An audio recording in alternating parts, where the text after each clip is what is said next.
welcome to the midweek. Yeah, it's midweek already edition of the Todd Veinotte Show. I'm Dan Alstrand. Very glad you're able to spend some time with us as we get you through your work day and into your weekend. And we can say that it was a bit of a snowy commute today, was it not? It was kind of blizzardy there for a minute, and our weather meteorologist Alistair Alders says that that's kind of what the pattern's going to be for the day. We're going to see these flurries, and it's interesting what can be described as a flurry. Vanessa and I were prepping for the show. Vanessa's back today, by the way, folks, and always does a fantastic job when she's here. And we're looking out the window, and it was again, we're on the 6th floor, so we're a little bit elevated as most, more than most, and it was blizzardy. You could hardly see there for a minute. Those big, flakes, the corn flakes, size flakes. Anyway, that's over, and Alistair says that we'll see a bit of this kind of activity through the day today. It will change over, however, because the daytime high expected to rise above that freezing mark to +3 today, I think, is the guaranteed high. So if any luck, we'll get a little bit warmer than that, and we'll see all of the stuff that fell today melt, and maybe some of the stuff that was left over melt, because I know that many of you, including myself, are about done with the snow and are looking forward to warmer temperatures and perhaps the start of, can I say it? The start of spring, maybe?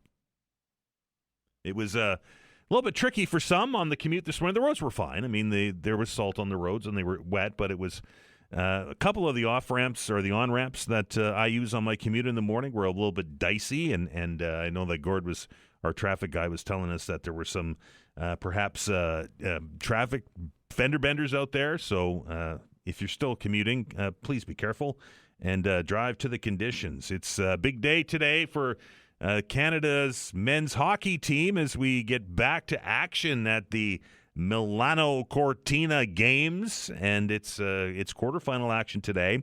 Canada playing Czechia, who we played in the opening game, I do believe, of the round robin. That game goes today at 11:45. It's hard to say where we go from here. Obviously, you don't want to look past this team. There's some high-profile NHL players on the Czechia teams, and it's a seeded tournament, so we don't know what's going to happen on the other side of it. It all depends on what happens on the ice today. I know many of you will be perhaps tuning in around 11:45 today to watch the men's team take on the Chechens. How do you say that? I guess Czechs is probably the best way to say that. And I know that many of you will be cheering them on, as we will be here on this program, and we will keep a close eye on what's going on there. And if you listen to the updates, we'll bring you all of the information from this day at the Olympics, as we're getting down to the nitty-gritty, right? It's getting close to the end of these games, and Canada is performing not only on the hockey ice. We talked about this yesterday, and there are several athletes that are competing in a variety of events today. We have some biathletes that are medal favorites that will participate in their event later in the day today, and I'm watching some of the aerials and such from the ski hill. And we'll pass on anything that we learn to you as we roll through the day today. Did you hear this in the news that the province has announced that they have a contract now? I think it's WSP Global has been awarded a contract to take a look at the section of Highway 102 that many of you that are listening to us today are very familiar with. I know I am, because I use it every day to come to work. And that's the section of Highway 102 that comes from Bedford all the way into Bears Road, and that is a busy chunk of road. Now, this isn't a contract to fix it. This is as I understand it, it's a contract to take a look at it and figure out what we need to do to improve it. This contract, I think it's $1.1 million for this consulting work to start this project. Be very interested to watch this, right, as it moves along. The province says that about 60,000 people use that road every day. It feels like that number is a little bit low, just based on the volume of traffic, at least that I experience on my daily commutes, both to and from the radio station. It seems that it's a busy chunk of road. We know it's a truck route, right? We know that it's a way that goods get in and out of the city, and it's a pothole infested track, to say the least. My vehicle doesn't like driving home these days with all the potholes on the road. So we'll keep our eyes on that as we move forward. A new report was released over the last couple of days showing that food inflation, folks, is up across the country more than expected.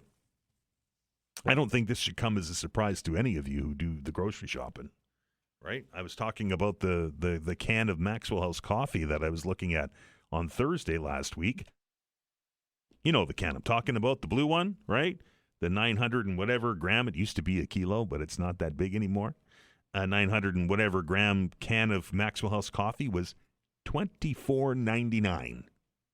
$25 for a can of coffee. Just let that one ring around in your head a little bit. Food inflation up well over 7%. It was expected to be about 6.3 or 6.4, according to the experts, because of the GST holiday. Do you remember that last year when the government gave us a break on taxes so that we could stock the freezers, I guess? And that's coming back now. Obviously, is going to skew the numbers a little bit, but this is up more than the experts had predicted. And Atlantic Canada and the Maritimes, much more than even the national average. We're well over 9% in Nova Scotia. 9% food inflation. And PEI is in double digits. Watching some of the, and we're going to have Sylvain Charlebois on the program today in hour number 3 to give us his perspective on this. But watching some of the stories on this yesterday and some of the articles that have been written on it, and it seems that there's a wide consensus as to why this is happening. I think you and I will have our own opinions on that, and we're certainly going to solicit those opinions when we do the open hour at 11 o'clock today. Don't forget, Dr. John is off this week. He's at the hockey, as I understand, he's at the hockey game today in Italy. So keep your eye out for John Gillis when you're watching this afternoon. That being said, it shouldn't come as a surprise as to those numbers. Some saying that it's logistics. Some saying it's our geography, where we are in Canada, and the supply chains that connect us. I think that probably you can make that argument for that $25 can of Maxwell's coffee I was telling you about. Now, we know there are other factors that are contributing to that price, right? We know that there's been a problem with the coffee crop, and we know that coffee beans are expensive, and that all filters, pun intended, down to us. So maybe you could make that argument to me. But one of the leading things that is driving food inflation, and we'll ask Sylvain this in hour 3, is the cost for proteins. Right? That's the fresh proteins I'm talking about. That's the fish, that's the chicken, that's the beef, that's the pork. Right? That's the meats, the meat case in the grocery store. I think that, and I'm doing this by memory, so I stand to be corrected on the numbers, but beef prices were up well over 10%, again, month over month. And pork prices are starting to rise. Chicken prices are high. And I don't buy the logistics problem with that. And the reason I don't buy the logistics problem with it is that a good portion of the meats that we purchase are from around here. Right? They have the Atlantic producer stickers on them. Particularly things like Atlantic salmon. They farm Atlantic salmon all along the South Shore and all around Nova Scotia. Yet, logistics is the problem and capacity is the problem. I have trouble wrapping my head around that. I don't understand, and I'm going to ask this question when we open up the telephone lines at 11 o'clock today. I don't understand how I can go to I'll use my local Sobeys as an example, where they're selling beef from Australia. It says right on the package, Australian beef. Cheaper. than the other stuff that's in the case. So if it is a logistics problem, explain that one to me. It's got to cost a fortune to ship beef from Australia to here, doesn't it? Anyway, that's something that we'll discuss as we roll along here on the Wednesday edition of the show. We're gonna do a little bit something different today because Dr. John is off. We're going to move the open hour to 11 o'clock, which is our traditional time for the open hour. So we're going to open up those telephone lines today at 11 because Dr. John's away. And we're going to extend them for a bit. I think we're going to do a little overtime today, maybe an extra half hour or so. So we're going to have an extended period of open hours today. So I look forward to your participation, and I look forward to you calling and joining the conversation. That's going to happen after 11 o'clock. We're going to take our first break here on the program. If you were listening to the news this morning, you no doubt heard that Nova Scotia is not faring well when it comes to child poverty in our province. A conversation with the organization that has just released its new Nova Scotia Child Poverty Report Card, the Nova Scotia Director for the Canadian Centre for Policy Alternatives, Christine Saulnier, will be our guest. You're listening to the Todd Veinotte Show. I'm Dan Alstrand. Happy Wednesday. We're back after the break.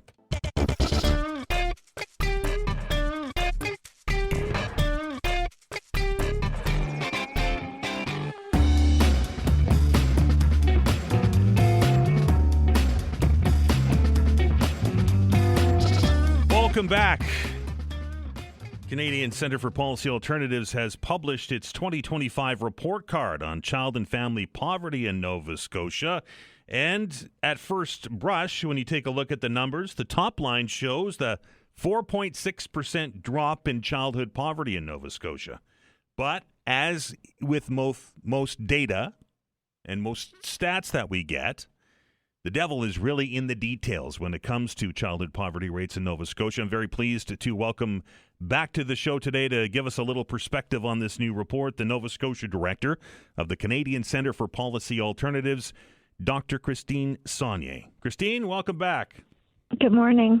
So, I mean, if I'm a government spokesperson, I'm going to say, hey, look, childhood poverty rates are down 4.6%, and they wouldn't be wrong, but the numbers are still astronomically high. They are high. We're looking at just over 40,000 children in Nova Scotia who are living in poverty, according to this data. That is 1 in 5. And when we look a little closer, for children under 6, that goes up to 1 in 4 children. So the poverty rate is higher for those with the youngest children in their households. And then when you look a little closer and you look at some communities, poverty rates reach even higher, depending on your family size, how many kids, whether you're a lone parent. Lone parents in particular, we're seeing those parents with 1 in 2. So 1 in every 2 of those families are struggling to be able to provide just the basics for their kids. Nova Scotia has the highest rate of child poverty in Atlantic Canada, and what are we, third highest in Canada?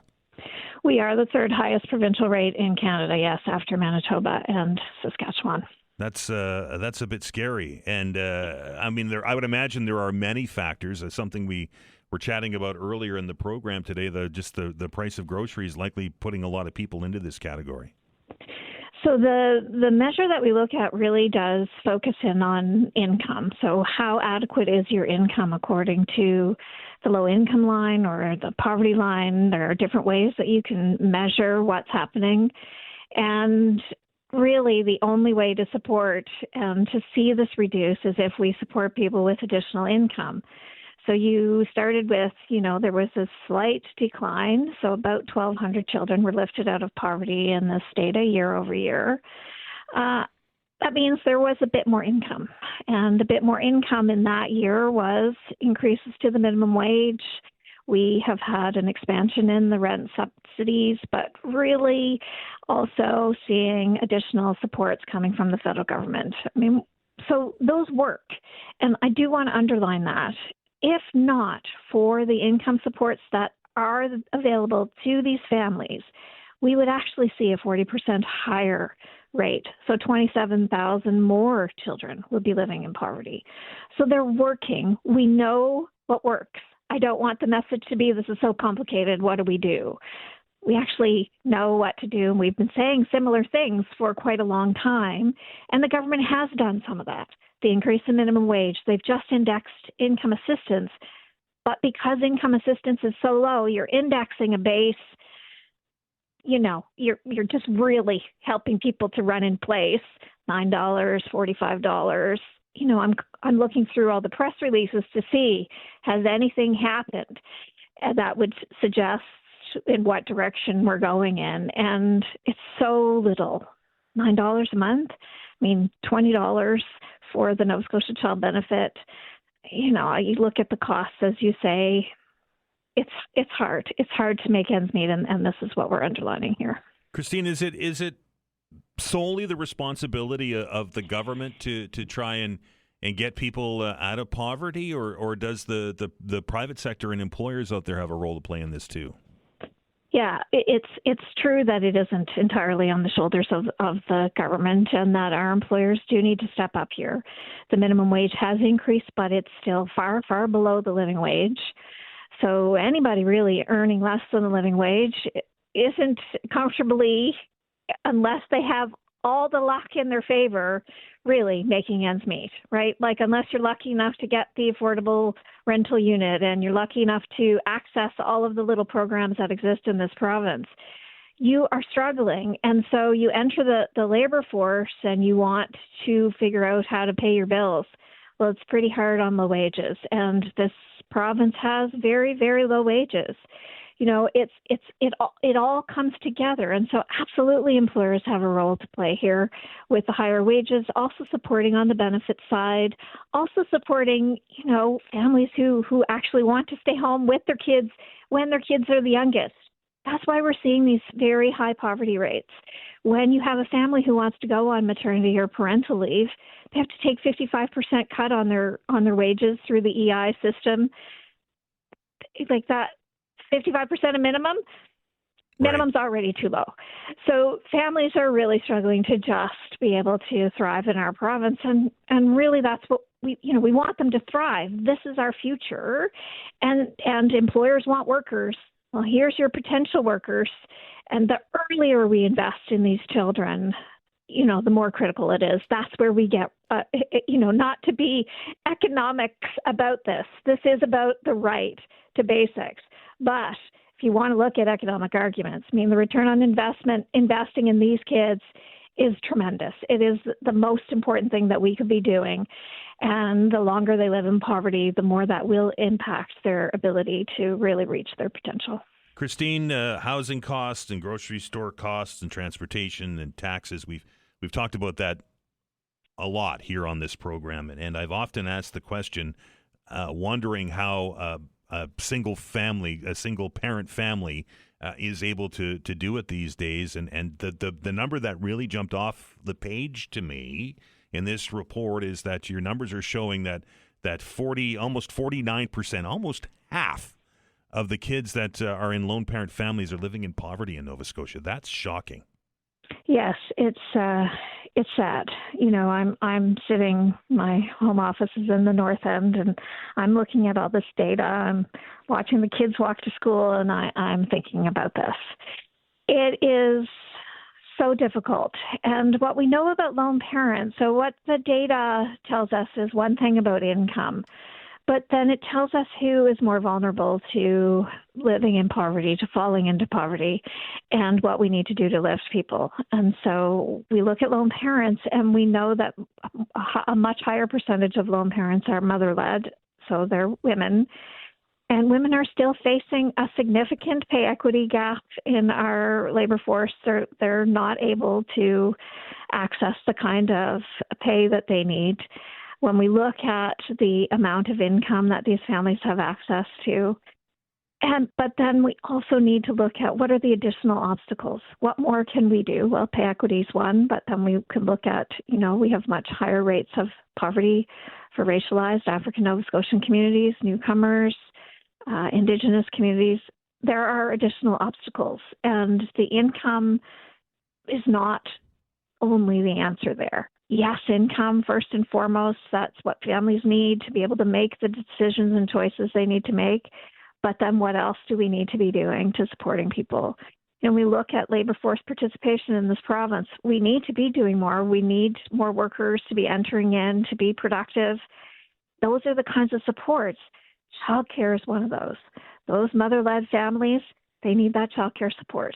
So it's troubling to me that we've just heard a government say that they're not going to continue expansion. They're not going to continue down the road to making childcare more affordable. That's going to make life more difficult when it could have actually made life easier for more Nova Scotians.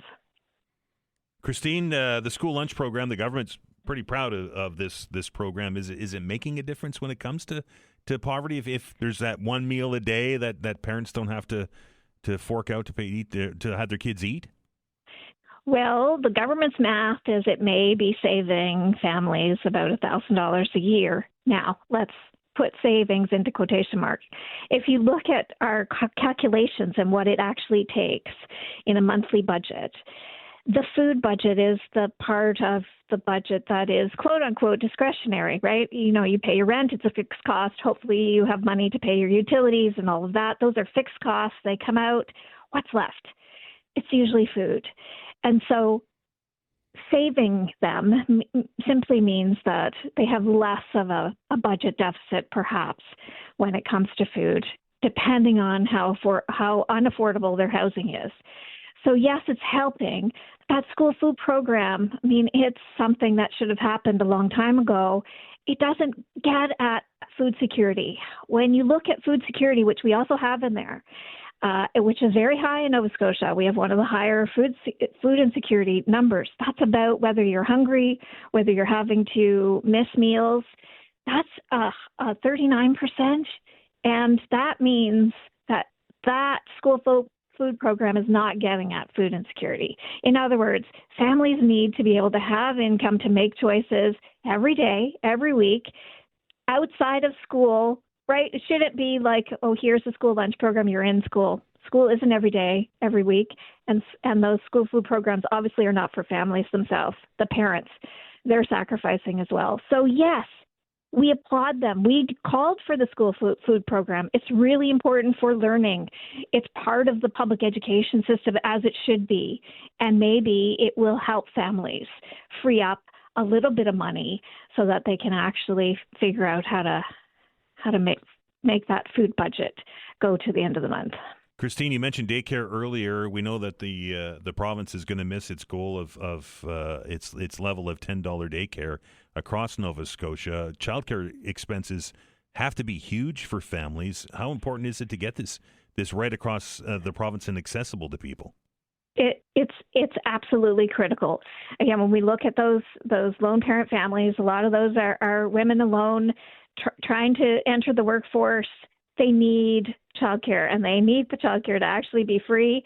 And we know that there's a subsidy program, which we again applaud government for. But here's the thing: if you can't get access to a licensed space, the subsidy doesn't matter. It doesn't matter if it's affordable if there aren't spaces.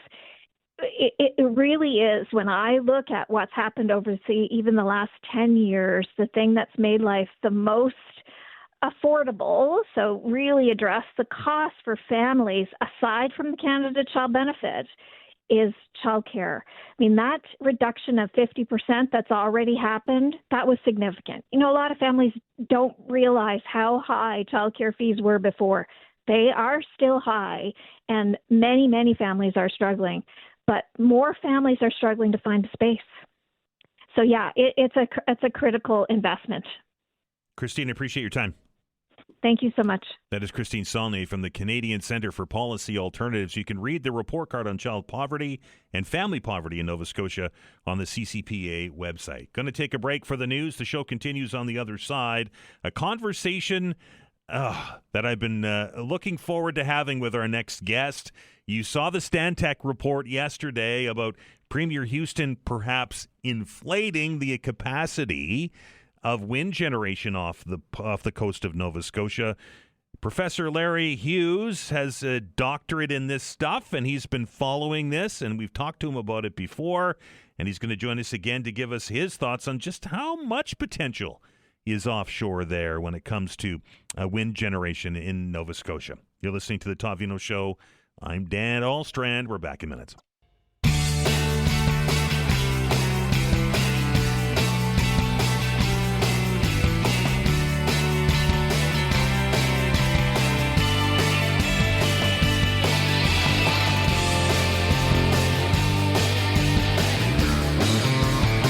All right, welcome back.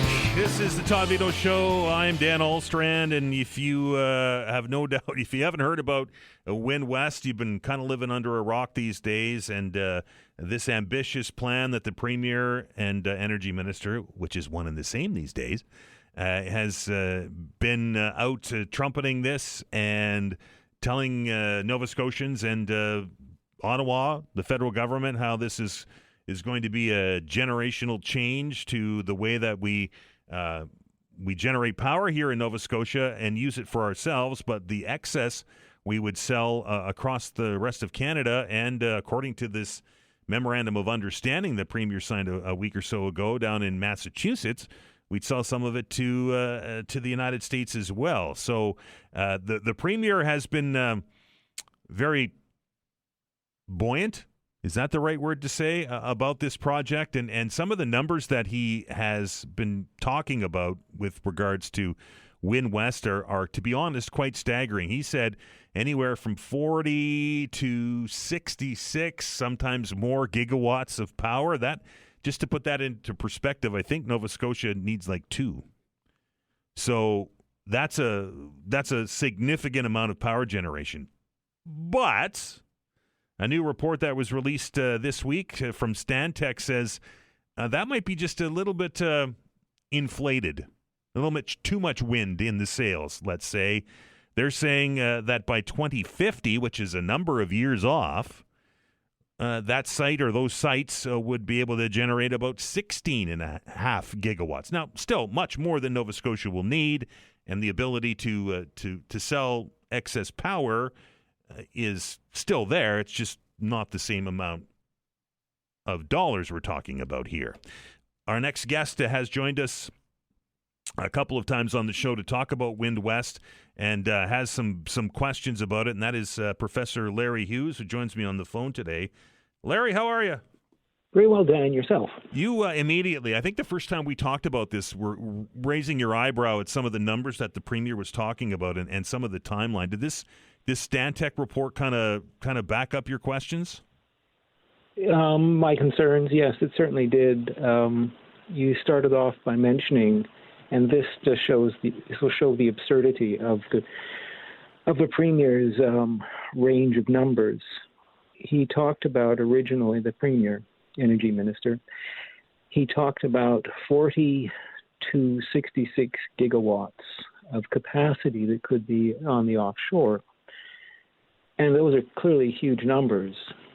And I scratched my head and I thought, well, where did these numbers come from? And it's a very simple answer, unfortunately. The total area available that this province has set aside, that's the Sydney Bight, the French Bank, and the Middle Bank, those 4 areas total, plus the Sydney Island Bank, Sable Island Bank, total about 11,000 square kilometers. And the European Union has a recommended density range for turbines, which the United States uses as well, from about 4 megawatts per square kilometer to 6 megawatts per square kilometer. And if you do a very simple multiplication, 4 megawatts per square kilometer times 11,000 square kilometers, you get about 40,000 megawatts or 40 gigawatts. So there's your 40 gigawatts of capacity. And if you use 6 megawatts per square kilometer times 11,000 square kilometers, you get your 66,000 megawatts or 66 gigawatts. So what the Premier or his Department of Energy said to him was, we have this area. If we were able to stuff it full of turbines at these densities, this is the range of capacity we could have. And of course, the numbers are staggering. The numbers are huge. but they make absolutely no sense because as the report on the Stantec report alludes to, there has been, those numbers do not take into account things like the seabed, because the seabed is not a nice flat plain. There are gullies in it, there's effectively hills, there's banks and so forth. So simply to say that, well, it's essentially the surface might be flat, but the subsea certainly isn't, and consequently, it was ridiculous numbers to start with, and I think that's why you would see that Stantec came up with their far lower numbers of 2.5 to 16.5 gigawatts of capacity of the offshore, far less than what the Premier was talking about a year ago. Larry, you've been watching this pretty close. Is that kind of where you were sitting with the amount of generation, anywhere from 2.5 to 16? I wasn't that low, but it was raising alarm bells that they were making these claims. Because the next thing is they didn't take into account the depths and I don't want to get too deeply into the weeds, but it is important to realize this, that the people behind this have unfortunately not given it that much thought, because if they just take the Sydney Bight, French Bank, and Middle Bank, which is what they're releasing to possible developers, most of the offshore or the areas that are available would require floating turbines as opposed to fixed bottom turbines. Fixed bottom turbines are relatively inexpensive, relatively speaking, but the floating are far more expensive. So what they've done is they've chosen areas that are going to be far more expensive for the wind turbines, which of course would raise the price of the electricity being produced. So again, we've got two numbers here, 40 gigawatts to 66 gigawatts. They sound really good, and they would be if it could be done. And clearly, if it could be done, just the turbines themselves are going to be more costly and will be essentially produce electricity that is going to be more expensive. Now, there is a sort of a way out of this, and that is that since they are more efficient on the offshore because there's no obstructions, the sea surface is flat, you would be getting more electricity out.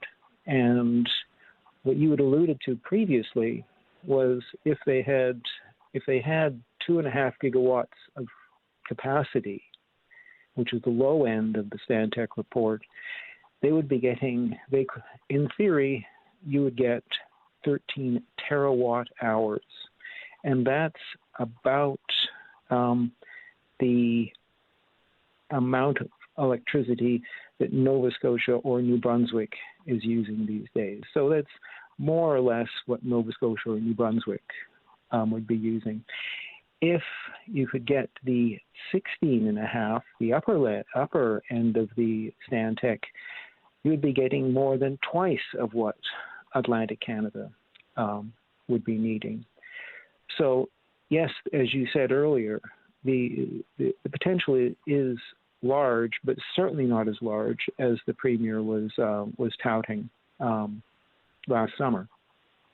Larry, he's also has a really tight timeline on these things as well. The 2030 was kicking around, and the last time you and I chatted, you said that just isn't going to happen. This is 2 decades or more away.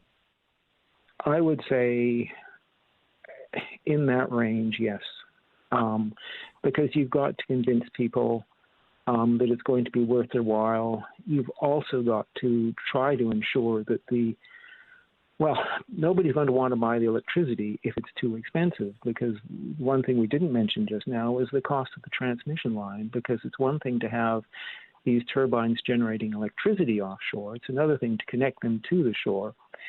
And you're probably talking $1 billion to $2 billion for the transmission line. So you're going to be more expensive turbines that could be producing somewhat less expensive electricity, but then you've got the cost of the infrastructure, the seabed transmission line, leading into new infrastructure onshore, taking the electricity to points west, essentially, Nova Scotia, New Brunswick, PEI, and Quebec, and New England. Larry, appreciate your time, sir. Great perspective. My pleasure, anytime. That is Professor Larry Hughes, who has been taking a close look at Wind West and this new Stantec report that was released this week that say the Premier's numbers for power generation with this project in these 4 locations maybe a little bit more or too ambitious as we continue to watch this development unfold. Time for us to take a break. When we come back, that is, the education system, schools, are becoming prime targets for cyber criminals. We'll dig into that in minutes.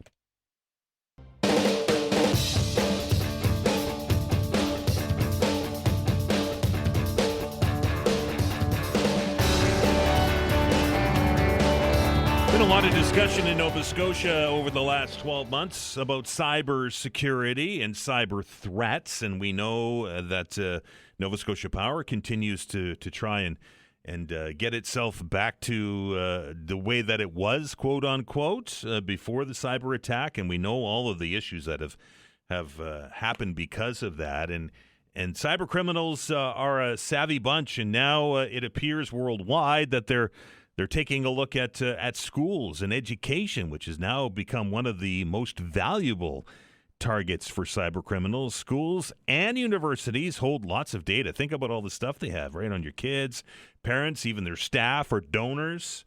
And it's according to this latest study, it's spread across poorly secured networks and might even live in third-party platforms. And that should raise some concerns for you, and I know it does for our next guest. Welcome back to the show, our Chief Security Evangelist at ESET. That's Tony Anscombe. Tony, how are you? I'm good, thank you, Dan, and good to be on the show again. Tony, this is, data is everywhere, right? Everybody seems to have data on us, and universities and schools are not immune to cyber threats. No, and when you think about when you enroll your child at the start of a school term, they ask you a lot of very what are personal information about your kid or about you, and we willingly hand it over as the parents because we want our child to start the school year and be educated. But of course, that data has value to cyber criminals, and unfortunately, it can be put at risk. When we think of schools, I immediately think of, kids' marks and grades and those kind of things. Is that stuff valuable to cyber criminals, or is it the other stuff, the donors and the personal details that they're looking for? No, it's the personal details that they're looking for. So think about when you enroll your child. If your child has, for example, a medical condition, even if it's relatively minor, you hand over that information to the school and they store that information in the school. You hand over your personal address. You hand over maybe some of your personal details as well. So the school is holding a lot of very sensitive information. In effect, it's nearly medical data when you're talking about your child's health. What drugs they might take, how frequently they might need to take them, etc. What allergies they have. There's a lot of personal information there. And most of this data is there less than secure? Is there a right way to describe that? Well, the problem is, let's just give a shout out to IT people in schools to start with. They're really busy, they work really hard, and they run around schools fixing things. But they're not cybersecurity professionals. And when you have that level of sensitive data, whether it's held, you mentioned third-party platforms earlier on, whether it's held on a third-party platform or actually on the school within the school premises, and it's certainly some of that information is certainly going to be floating around in email in the school as well.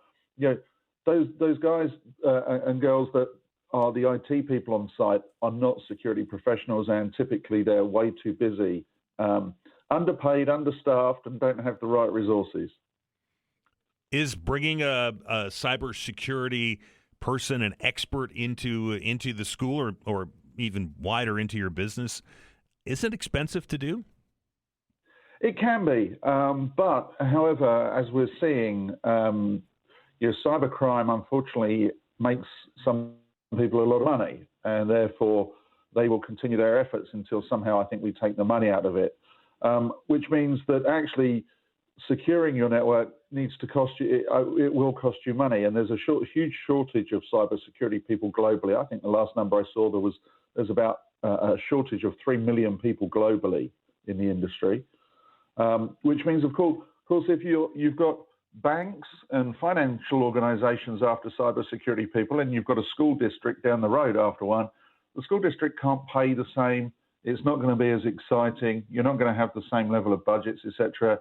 So unfortunately, the talented people tend to go after the money and where the job's going to be exciting. So it's tough for schools. And it's not a one-time thing, right? And it's got to be tough to keep up. I know that the cyber criminals try to be a step ahead of the people that are chasing them, and in order to stay on top of this, you can't just have a person come in once and you're good to go, right? No, and that's a great point, Dan, because cybersecurity today needs to be every part of whether it's a school, a business, or whatever. Your own radio station. Every time somebody discusses some new project or some new business opportunity, or opening something differently, or starting new applications, cybersecurity person needs to be sitting at the table, and the companies, schools, and organizations need to understand the actions they take may actually increase their risk, and how do you mitigate that risk? So a cybersecurity person should pretty much be in every room. As a parent or as a student, bringing this back to schools, Tony, what can I do to make my data more secure on these networks? Well, one of the things is question why you're handing the data over. So if there's questions being asked about your child, and you think, well, how's that relevant? You might be handing more data over than you need to. So always question what you're handing over. But also ask the school how they secure data. The more parents that ask the question of how they're securing the data will raise it on the agenda of the school as well, to make them think a little bit more about how they secure it. Simple things, Dan, like turning on multi-factor authentication when they use a third party, or when they have teachers with remote access, and etc. Such a simple fix, and there are so many organizations and schools around the world that don't turn it on because they don't think they're a target. Valuable information, Tony. I appreciate it, sir. My pleasure, Dan. That is Tony Anscombe. He is a security specialist when it comes to your computers and your data, and it's not something that we think about. We had a caller yesterday. Was it yesterday or the day before? Or maybe Friday. That was raising concerns about sharing financial data with their employer, which is almost standard practice when you take on a new job, right? You hand over your banking information so that you can get the direct deposit when you want to get paid. And, I think those questions are relevant when you do that. How are you protecting my data? Right? Or is there another way that we can do this? We know that lots of companies now don't want to cut checks anymore because there's a fee that's attached to that they don't like to pay. But there are other options available out there. I think there's these cards and what else, but it's not something you often think about. You're usually so very happy that you've got the new job that you don't really think about it, right? And, we know that if you're working in a retail company, particularly in big companies, these kind of things are, they're attacked quite frequently. And cybersecurity is a real threat. We're getting ready to take a break for the news here at the top of the hour. And on the other side of it, Dr. John is away this week. He is in Italy. So we're going to open up the telephone lines for our Mid-Week Meltdown open hour. Regular rules apply, folks. You can talk about whatever it is that's on your mind. But I really want to drill down into this affordability issue that we're having, particularly when it comes to food inflation. If you were listening earlier in the program, you heard that the new report, the data month over month is not good. We're seeing an increase in food inflation nationally, higher than the experts had predicted. It's over 7% now. Atlantic Canada has the highest food inflation across the country. Nova Scotia is well over 9%. PEI is into the double digits. The experts say that it is because of logistics and geography. I don't buy that. Maybe for your box of Cheerios or your can of Maxwell House coffee that I've been talking about today, which comes from away. But one of the biggest expenses, the biggest line item on your grocery bill is the protein, is the meat, is the fish. Pork, beef, chicken, salmon, whatever it is. And a lot of that stuff, folks, that you're consuming will have the Atlantic sticker on. They're raised here and processed here, or at least in Atlantic Canada. So I don't buy the logistics problem when it comes to proteins. I'm interested in your thoughts on food inflation, one, and two, how you're dealing with it. We just had a conversation with Christine Saulnier from the Canadian Centre for Policy Alternatives, and we know that childhood poverty is down almost 5% here in Nova Scotia. But if you dig into the numbers, particularly with single-parent families, almost half of those families are living in poverty. What are you doing to combat these, I'm going to call them insane prices, that we're forced to pay to eat? 902-405-6000, 1-877-801-8255. The Midweek Meltdown, after the news.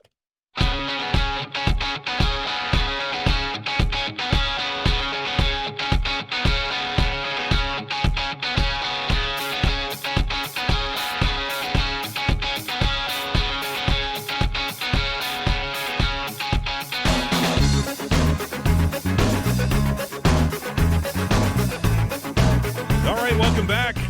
It's time for the Midweek Meltdown. We're going to do something a little different on the open hour today. We're going to extend it by 30 minutes to make up for the loss of Dr. John, who is away from us this week and unable to take your calls. So we're going to do an hour and a half of calls today. And maybe an experiment. We'll see how it goes. This is the opportunity for you to participate. You know, we open up the telephone lines each and every day here on the Todd Veinotte Show, and we're very happy to do so. But I have to tell you that adding an extra 30 minutes to it, a bit scary from the host perspective, because if you all don't call, then it becomes a very long hour, and then I have to talk a lot. So let's prevent that, and let's load up those telephone lines. They're open now, 902-405-6000 or 1-877-801-8255. That is the number. Regular open hour rules apply as they do every day here on the show, folks. You can bring whatever it is you want to bring to the table. We'll take all comers, as they say. But I am curious to your thoughts on food inflation. We know that we saw latest data month over month showed food inflation rates in Canada over 7%. And in Atlantic Canada, those numbers much higher, well over 9% here in Nova Scotia. My salary didn't go up 9%, and I know yours probably didn't either. We know the grocery store prices were a talking point in Ottawa not that long ago, right? We had the leader of the NDP was Jagmeet Singh at the time, who was adamant that we were going to change this. We had the executives from Sobeys and from Loblaw hauled up in front of committee to get to the bottom of food inflation in Canada. That has kind of gone away, hasn't it?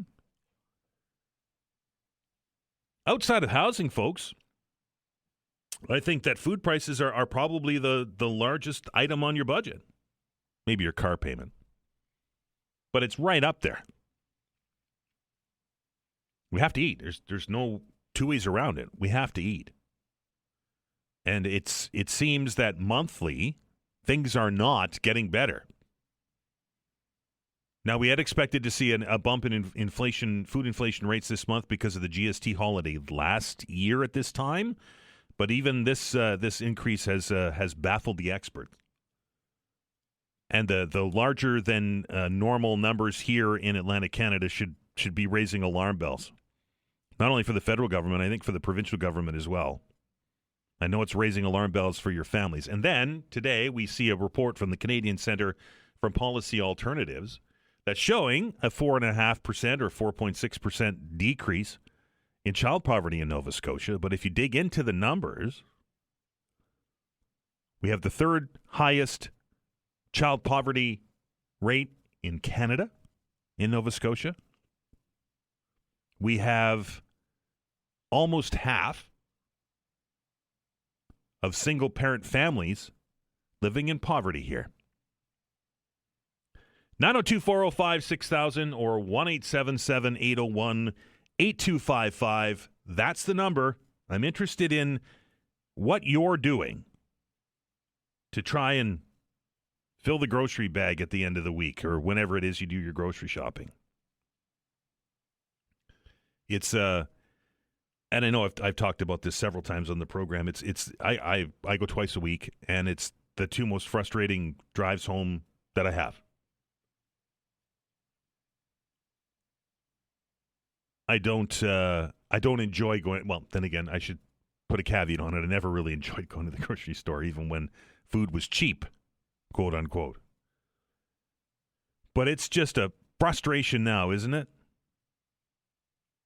I know I was talking off the top of the show today about the Maxwell House can of coffee. It's 800 and somebody sent me the numbers. I think it's 850 some odd grams. Remember when it used to be a kilo?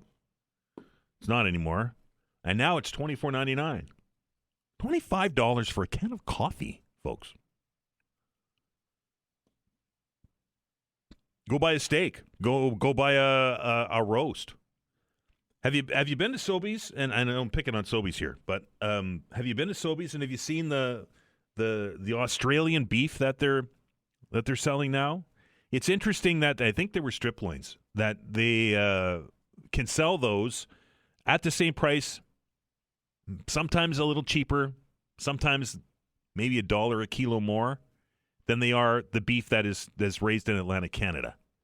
That is a head scratcher for me. If logistics are the problem, if our geography is the problem, if where we live and the fact that we have a smaller population is the problem, then how is it that they're able to bring in beef from Australia, which is more than a 5-minute drive away, and sell it sometimes cheaper than the beef that's in the case that's from here? 902-405-6000, 1-877-801-8255. Email very quickly before we go to the phones. This comes to us from Colin. It says, Dan, you're talking Australian beef. We picked some up of those roasts up this week for our meal prep, and it was superior to any roast that I picked up from here. Interesting. I, too, wondered about how we could ship it here cheaper from Australia than Alberta, but was shocked. Me the most was the quality and how much better it was in flavor, texture, and marbling. Interesting, because I've heard the exact opposite about it. We got a 3-pound roast from Australia. I think you said it was $35, and it was melt in your mouth amazing. We paid $30 for a 2-pound roast from Alberta before, and it was tough and stringy. Can't figure that one out. And that's from Colin. 902-405-6000 or 1-877-801-8255. Let's take some calls. We welcome William to the program. William, how are you? Oh, Dan, I'm great. Thanks for taking my call. Sure.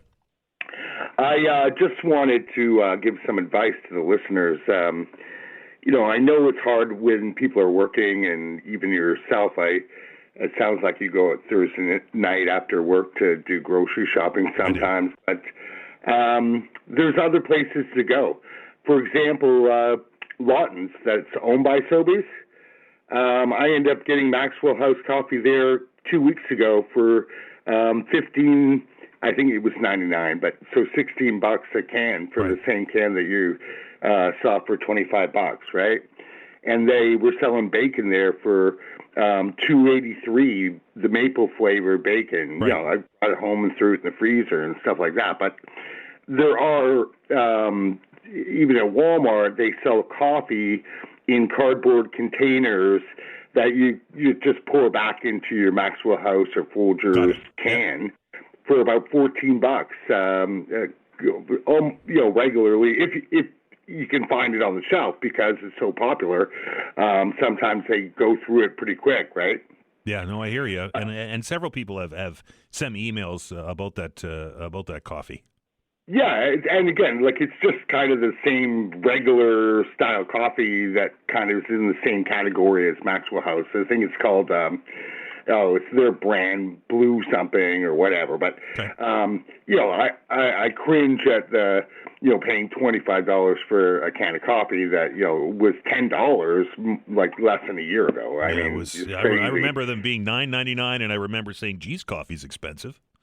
Yeah, and I mean, worse is like at Sobeys or Foodland that's owned by Sobeys or kind of, they used to have a thing called Klondike Bacon that forever it was under $5. It was $4 something, and even that has gotten up to like $6 a regular price. And this is like, a lower grade bacon than getting Snyder's or Maple Leaf or one of these other brands.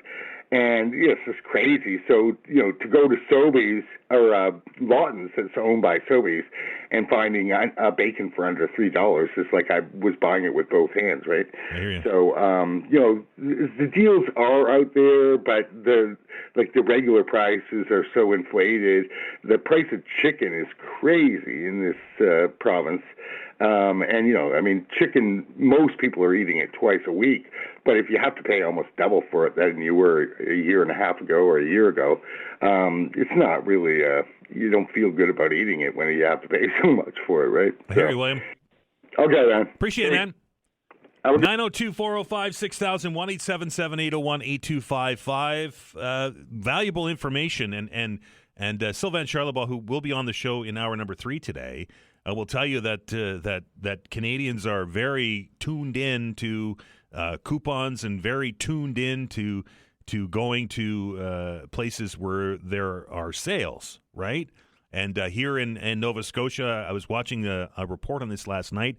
I believe it was on CTV, and they went to the Gateway store out there in Westfall, and people are traveling to that facility from the Valley because of the pricing. We're back after the break.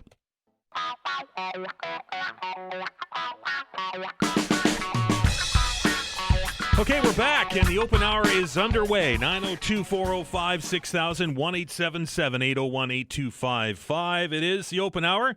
You can bring whatever you'd like to the conversation, but I'm asking you about food inflation in the grocery store and what you're doing to try and fill up the grocery bag, let's say, right? It's becoming more and more difficult if you go over year like I do, and you look at your grocery bills, like mine are significantly more than they were even last year. And if you go back 5 years, it's eye-watering how much more your grocery bill is. We're not seeing that same level of increases in our salaries, and for those of you who are not working anymore, you're definitely not seeing that. So I'm wondering what you're doing and how you're getting by. 902-405-6000, 1-877-801-8255. Let's welcome Ebel to the program. How are you, sir? Hello. Doing well, thanks. Just thought I'd give you a little opinion about the food pricing. Sure, go ahead.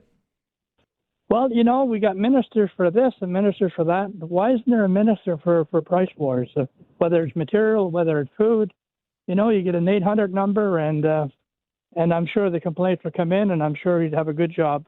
Right, be busy, I would think. Well, it's long overdue, I would say. There was a lot of bluster about it a couple of years ago. Remember that, when they were hauling all the executives in front of committees, and that just disappeared? Well, all I'm saying is that the company should be aware that they shouldn't. It's okay to charge 10% after what you pay for, but if you're going to charge 100%, they buy something and then they put 100% markup on it. I mean, it's ridiculous. Right. And there should be a way to make a stop to that. Fair points. I appreciate it, sir. You're welcome. 902-405-6000, 1-877-801-8255. I don't think anybody's going to criticize a company for trying to make money, right? I mean, that's why people get into business. That's the end game is to not break even. It's to make money. But when it gets to the point on something that is absolutely essential, like food, I think that maybe a little more oversight is needed when it comes to that, right? Should you make 100% on that loaf of bread or that liter of milk? We know that milk that's probably a bad example because it's supply management and that is a set price. But you get what I'm talking about, right? I get it when it's not the necessities of life, but when it's something that you need to eat. And Nova Scotians just can't afford to do that anymore. Let's welcome Matthew to the show. Matthew, how are you? Good morning. I want to talk about pickles. Yeah, I hear you. I'm serious. All right, they're crazy. And not the price so much. Now, I think it's important for consumers to know what they're buying. Right. And you go to Sobeys, okay, they've stopped selling Bix and Vlasic. Maybe because they're American, I don't know. Right. And now at least 90%, if not 95% of their pickles are either compliments or a brand called Strub. Now, my issue with this is both those brands, they're probably made in the same place because the labeling is very similar. Mm-hmm. They're both made overseas in India. Okay. Now, I'm sorry. I would much rather eat American pickles than something that's in water from a region or country that has notoriously unsafe water. I haven't really looked at it. I didn't know that. I think it's important for people to know that the pickles at Sobeys, almost all of them, are made in India. Okay. And, now, there's a brand called Matt and Steve's. They're from Ontario, but it's a very small SKU. And they've pulled Bix and they've pulled Vlasic. And I think it's important for people to know what they're buying because it's kind of hidden on the label. No one really reads the label that much. And if they do, they're just looking for that American flag probably. But I'm a pickle connoisseur as you are, Matthew, and the last jar I bought it at Giant Tiger, and it was a Vlasic jar. So you can find them, just not at Sobeys. You can find them. They're at the superstore. Right. And I'll pay good money for a jar of pickles, and you can make their own. I know the whole spiel, but you want to just buy a jar of pickles sometimes. They're nice and crunchy and delicious. So I thought I'd pass that along, and it's good for people to, like I said, know what they're buying. Matthew, appreciate it, sir. Have a good day. 902-405-6000, 1-877-801-8255. That is the telephone number, folks. We got a new set of data showing that food inflation here in Nova Scotia is over 9%. We all go to the grocery store. We all have to eat. And I'm wondering how you're dealing with these prices. Lots of lines are open, folks, if you want to join us. 902-405-6000, 1-877-801-8255. Hello, Len.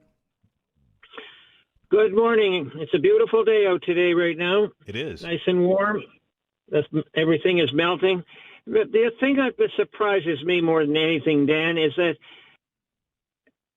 the stores are open 7 days a week, you may as well say. I go to Costco. Are all the people that buy food from Costco, are they all rich people? Because this store is open 7 days a week, and no matter what day you go in there, the people are in the hundreds in there.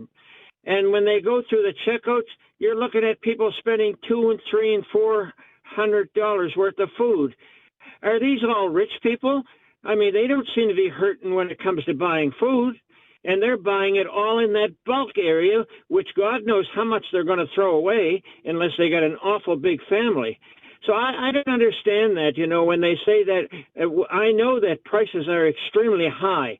And I watch what I buy now. I've cut back quite a bit on what I buy, but I buy what I need, exactly what I need, and only what I need. And if the price is too high, I don't buy it. But it surprises me how much people are spending money at these big stores like Costco. I don't understand where that money is coming from that they spend there. Do you feel the same way? Well, and I think, and I'm sure that people are dialing numbers right now and typing on their keyboards to send me emails. that will tell you that they shop at Costco because on a per unit price, it's cheaper than buying things at Sobeys or at Superstore or at their regular grocery store. Yep, they're bigger. Yep, they're in bulk. And some of them have large families, Len, that it's cheaper to feed a family of 4, a family of 5 when you go to Costco and you can buy these things in the big quantities that there are. They'll also tell you that there are things at Costco that aren't cheaper than at other places. But for the most part, if you just look into everybody's carts, there are certain items that people go to Costco and they buy almost religiously, right? Just think of the other toilet papers and the laundry detergents and those kind of things. I understand where you're coming from, that it looks like a lot, but we don't know everybody's circumstances, Len. We don't know.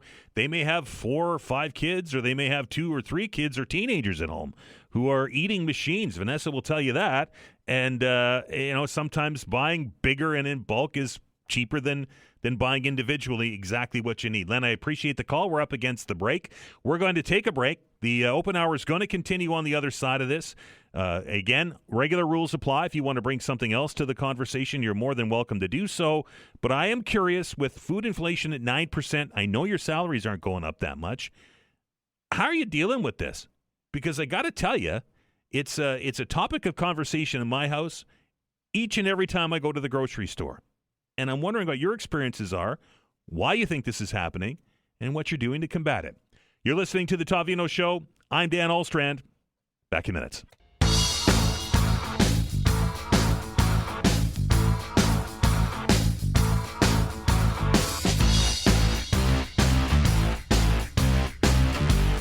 Well, some breaking news right there in the 11:30 newscast. You heard from Blake that there appears to have been yet another defection from the Conservative Party into the Liberal caucus. Matt Genereux, who was, of course, had said that he was going to kind of step back from politics, and amid the first flurry, can I call it, of defections from Mr. Poilievre's caucus, apparently the Prime Minister says that he's come across now. So that will likely end the speculation in Ottawa about this election, because I think now they are on the cusp of that majority that they're looking for, right? I get it. I think it's probably a little tight now, but I would imagine that this is going to end a lot of the talk in Ottawa. Anyway, that just in. We'll dig more into that as we move forward. And also, I promised I'd bring you updates from Milan with regards to the men's hockey game that is getting ready to take flight in about 15 minutes' time here. I just saw the lineups, and I can call it the HRM connection again, because it looks like Brad Marchand will be in the lineup today, along with Nathan McKinnon, Sidney Crosby, and the rest of the bunch. As he sat the last couple of games, he is taking the place of, from what I can see, of Sam Bennett, who will not be in the lineup. There was some concern about Nathan McKinnon and his health, as he took what they call a maintenance day, which is a day off from practice, usually to rest an injury. So we'll keep an eye on Nate and the rest of the team as they get ready to go. So lots of stuff going on there. Welcome back to the Open Hour. I'm Dan Ahlstrand. The lines, folks, are wide open. 902-405-6000, 1-877-801-8255. If you're just joining us and you're wondering why we're doing an Open Hour today, it's that Dr. John is, in fact, in Italy, and I do believe is going to watch the hockey game live. So how jealous am I of him? Anyway, he's not here, so we're going to do the Open Hour from now until, I think, 12:30 today. So we'll do an extra half hour, as long as we get some participation, because if we don't, it's a lot of talking for me. And I know that annoys some of you, so the best way to avoid that is to call the numbers, 902-405-6000 or 1-877-801-8255. Regular rules apply. You can bring anything to the table. You might want to talk about this latest crossing in Ottawa. I know it's just fresh and we don't have all the detail yet, but it looks like another member of the Conservative caucus is switching teams. We know that one of our MPs in Ottawa, that would have been Chris D'Entremont, has done it, was the first one to do it, I think. And there have been some since. But It's happened again, and I wonder if that's was going to end all of the speculation that we talked about with Tim on Friday of this spring election in Ottawa. I don't think that's going to happen now. That might be something you want to talk about. You might want to talk about Team Canada and the hockey or the Olympics, but I'm asking you the question today because it's, as I said before the break, it is a topic of conversation in my house, and I'm sure it's a topic of conversation in your house around the kitchen table or maybe around the cupboards when you bring the bags of groceries home, is that the cost of groceries are not dropping. In fact, they're increasing at a more rapid pace than they have in a little while. We've got new numbers showing that the food inflation in Canada is well over 7%, which is more than the experts had predicted. And in Nova Scotia, it's over 9%. I'm curious because I will guarantee you that most of your paychecks have not gone up that much. I know mine has not. How you're dealing with it? Are you not buying the same things that you used to? Are you maybe not buying as much as you used to? Are you getting particularly intense in finding the sale? I mean, I can't because I was always doing that. The flyer day around my house is an important day, and I'm one of the shoppers that will go to several stores. I'm lucky because of where I live that the majority of the food grocery stores are all within a very short distance. And some of you suggesting I should walk because I might need the exercise. Very funny. That being said, I'm lucky. I can go to Giant Tiger, Costco, Walmart, Sobeys, Superstore, all within a couple of minutes drive from where I live. I'm very lucky that way. I know most of you are not in that same situation. So I will go to one store for 2 things, and then another one for 3 things, and then another one for 4 things. I do a loop. It's not like I'm spending an excessive amount of gas to go from store to store. Unlike the fellow that we were talking about before the break that travels all the way from the Annapolis Valley into Gateway. How are you dealing with it? 902-405-6000, 1-877-801-8255. We say hello to Barbara. Barbara, how are you? I'm good, thank you. How are you today? I am good. What's on your mind? Something piqued my interest the last time I heard Sylvain Charlebois talking about food and taxes. Mm-hmm. And that was about the fact that prepared food, if you had 6 muffins, you'd pay taxes, or if you had more than that, you wouldn't pay taxes. I've been looking at how the taxes are devised, yeah. I guess, and it's really like hot dogs, hamburgers, and things like that are taxable unless they're frozen. There's so much in there. Right. And I think of the people who have a low income who can't go out and buy these large amounts of products because they don't have the money to. Or the space. Or the space, exactly. And so it's, again, another ding in the money they have to spend for food, which is a huge problem. And I'm sure this has been raised before, maybe behind closed doors. I don't know who develops it or maintains it. But I guess the question that arose in my mind after hearing Sylvain was, okay, is there anywhere on a product that's for sale that says whether it's taxable or not taxable? I don't know. I don't think so. I didn't think so either. And I know I can't bring this whole database into a grocery store, excuse me. So I'm feeling that someone has to be more responsible for the people who have to pay taxes. And I'm thinking it would benefit everybody, mind you, but especially for those people who are buying in smaller amounts due to minimum amounts of money. I hear you. Yeah, you're right. Right, people will buy the smaller amount because even if it's more per unit, because they just can't afford to buy the bigger package. Exactly. And this hurts people. It does. It definitely hurts people. So I've been trying to find anywhere online where I could find out. I actually called the HST, but I was in too long a lineup. Because I can't remember ever seeing that, but I know it would surely benefit me if I saw on packaging that it was a taxable item or a non-taxable or zero-rated item. Interesting ideas, Barbara. I appreciate it. Yeah, I was hoping to speak to Sylvain. Not that I didn't want to speak to you, but perhaps if that question could be brought up, I would really appreciate it. I'll do my very best when he joins us in about an hour.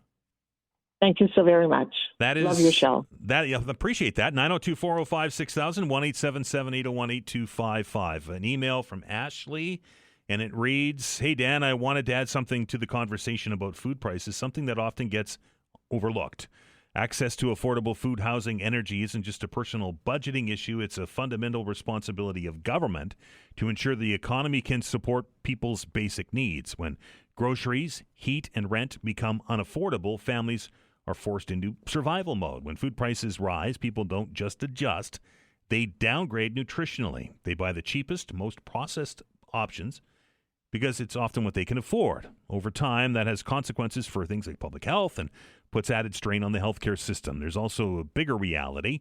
When people are struggling to feed their families or keep the heat on, long-term policy goals, including climate initiatives, stop feeling urgent or relevant to them. Environmental considerations are important, but they're hard for people to prioritize when their immediate concern is putting supper on the table. Economic stability has to come first if you want public buy-in for broader agendas. If families can't cover their basic needs, they can't also support local restaurants or small businesses, which weakens the local economy and creates a ripple effect. And just to be clear, it isn't about supporting government handouts. I'm supportive of strong strategic policies that create stability to protect access to essentials, policy that allow people to stand on their own and participate in the economy. That's good governance, not dependency. And that comes to us from Ashley. 902-405-6000, 1-877-801-8255. Couple of lines open if you want to get into the conversation. Again, 902-405-6000, 1-877-801-8255. We're back after the break.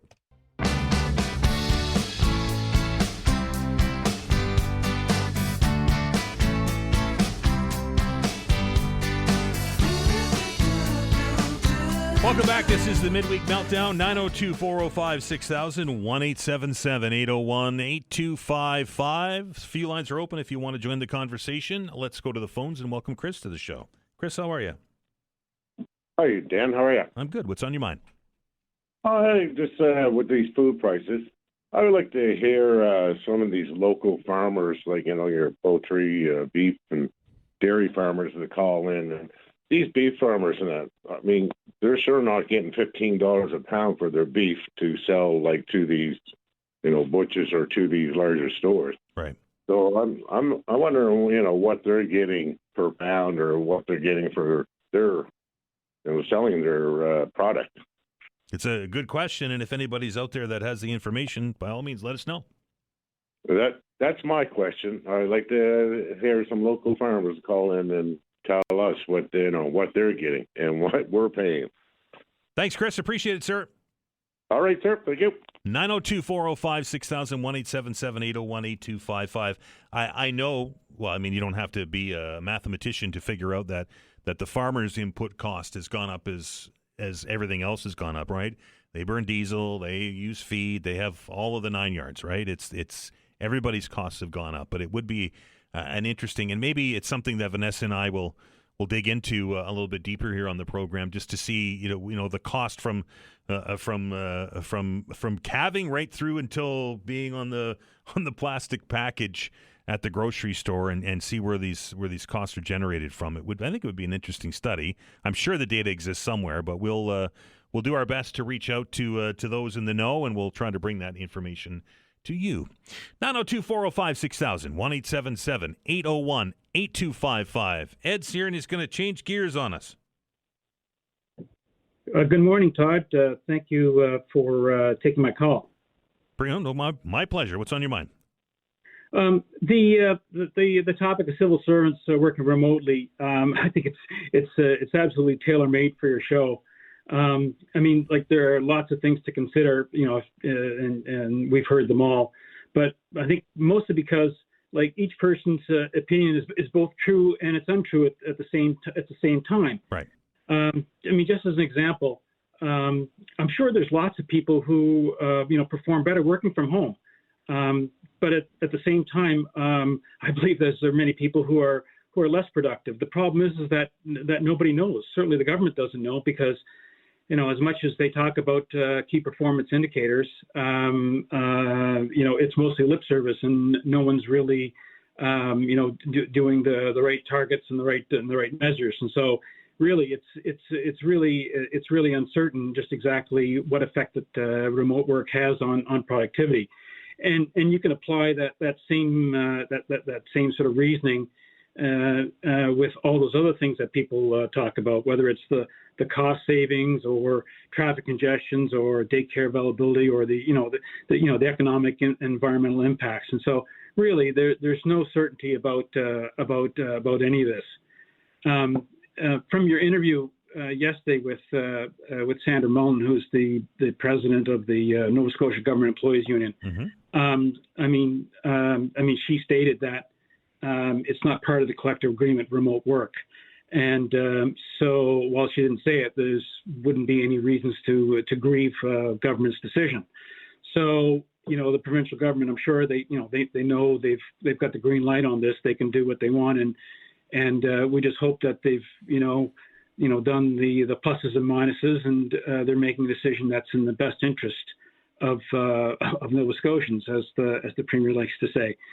And so, your observation yesterday about how sort of quiet or uncharacteristically quiet the Premier has been in terms of how we've all learned about this, I think that's the most interesting thing about all of this. And I don't think that it should be any doubt about that. That's quite deliberate. So I'd be guessing if I said I knew why, but who knows? It's a political football, is what it is. It certainly is, and I apologize for this if it sounds a bit like a trolling remark, but I mean, who knows if this is connected to the plans to downsize the civil service. So it's a fair question, I think. We'll see. But as I say, it is odd that he hasn't come out and thumped this one. So anyway, that's all I had to say. And I guess I'll just add that I really enjoy the show, and I really admire the work that you do. You're out there walking a tightrope every day, and anyway, there's not many people who would do it. And if they want to do it, they wouldn't do it as well as you. So thank you very much. I appreciate that, Ed, and I appreciate the call. It is a tightrope most days, I'll tell you, and that's just to keep the show on the rails. Never mind the thorny subjects that get brought up. Appreciate the call, Ed, and a lot of points in there as well. And I think it's one of those divisive subjects, right? Those of you that want to work from home, do work from home, know somebody that works from home, are on one side of it. Others who, for the length of, even since the beginning of the pandemic, that have not had an opportunity to work from home and jump on the vehicle and they drive to work every day, and they've been doing so for 5 or 6 years, maybe on the other side of that object, right? So it's a very divisive issue, but I don't think it's going to. I think this one's going to dog the Premier, to be honest. And I think Ed's getting onto the right stream here when it comes to why he's being so quiet about the whole thing. Is that this is a thorny subject, and the size of the public service is certainly something that is going to get looked at, because the Premier told us when he was in here that when we do the budget here in a couple of weeks, that we're going to see those billion-dollar numbers in deficit again. And in order to get the economic house in order, much like the city's doing right now, we're going to have to, or he's going to have to make some difficult decisions. And if this is a part, maybe this is an educated guess that, some people are just not going to do it, and they're just not going to go back to work in the office and will resign their positions, and then they can trim the size of the public service without having to make the actual decision to do it.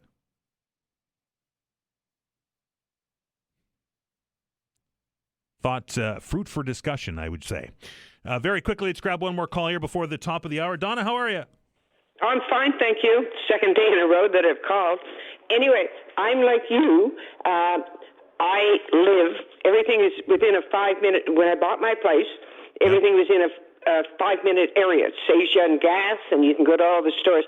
And there are some good buys. Anyone that's a senior, on Thursday, they have 20% off at Shoppers, and you can get your butter and your eggs and all that stuff. That's what I do.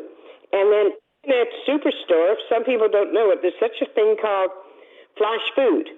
And there's stuff, you can go there, and they have different specials. I've sometimes got whole wheat rolls, maybe 50 cents a pack, 5 bagels for $1, and then you just take them home. They're ready to expire best before the next day. Take them home and throw them in the freezer. There are some good deals out there if you look. And like I said, lucky for me, everything was in. Well, I go to one, I make my list, and then I go out and make it on. I get home and say, well, that's it.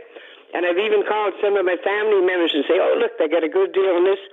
And then they'll say, oh, pick me up a couple or whatever. Right. But sometimes, if you're lucky enough to have a vehicle and be able to travel, but like I said, where I am, everything, Sobeys, Superstore, Dollar Store, they're all right by me. And Giant Tiger is fabulous for deals all the time. Anyway, that's all I want to say. But there are some places out there to look that will help you save a few dollars. And Seniors Day is great. Thanks, Donna. I'm not quite. Have a good day. Thanks, Donna. I'm not quite there yet, but you can bet that when I do eclipse that milestone, that I'm certainly going to take advantage of the seniors. I've got the hairline, and but my ID tells me that I'm not old enough yet. It's just like when you were 19, or at least in Ontario, we were 19 when you were waiting to legally go to the NSLC, right? It's like, I got to wait a couple more years before I'm a senior. Anyway, we're going to continue this, folks. We're going to continue the open hour. This is overtime, we'll call it. We're going to do this for the next 30 minutes. So if you're on the line, stay there. We'll get to your calls, I promise. And if you'd like to join the conversation, 902-405-6000, 1-877-801-8255. We are back after the update.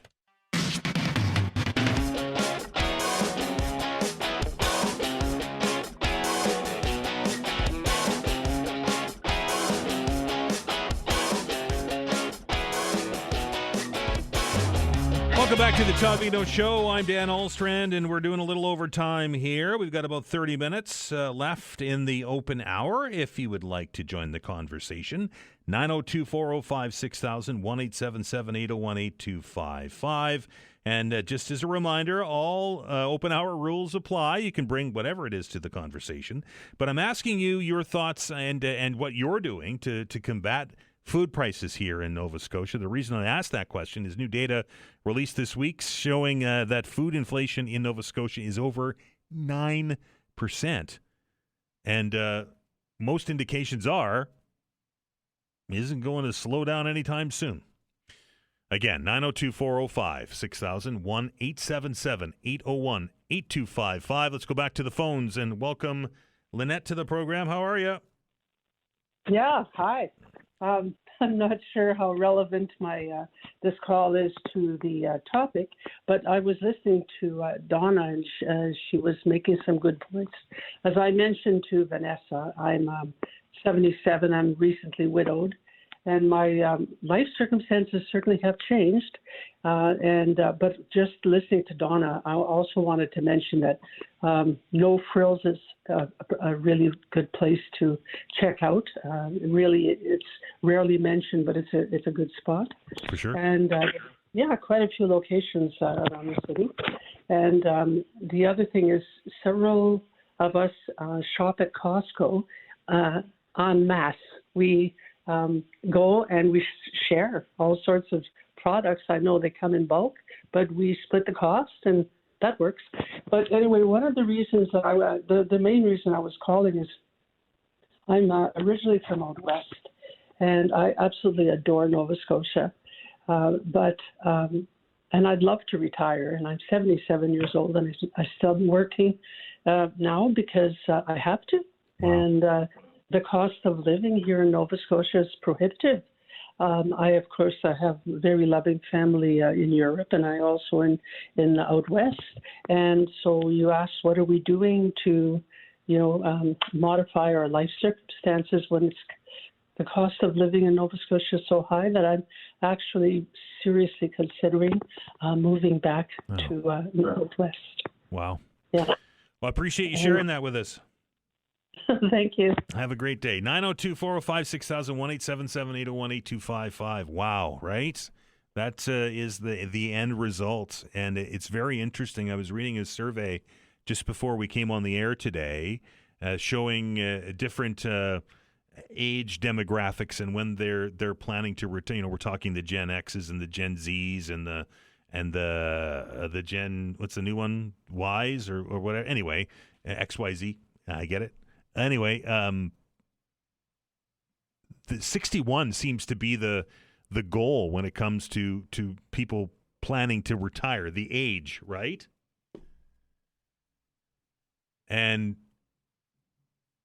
listening to Lynette and suggesting she's into her 70s and still working because she has to. That has to be something that is working its way into our retirement. And it's interesting that we do have, as part of this hour, we're going to have a conversation with Ken Shea from East Coast Credit Union, and we're going to talk a bit about RSPs. Right, it's that time of the year, it's that season, and I wonder if the calculations are going to change, and not just here in Nova Scotia, but with food inflation and food prices, where they are. It makes me wonder. I mean, you budget for a certain amount of money every year, right? And we know that inflation is a thing, and it's going to be built into your retirement plan. I know I'm getting to the point in my life where I have to start thinking about things like that, and I know many of you are. And I mean, how do you budget for that? Like, do you budget instead of retiring at 61? Do you retire at 65, 66, 67, 68? Over 70? Like, do we plan to work till we're 70 now? That's wild. 902-405-6000, 1-877-801-8255. This one comes to us from Jason. It reads, "Hey, Dan, people need to be smarter, cheaper, and just pay much closer attention when they're grocery shopping.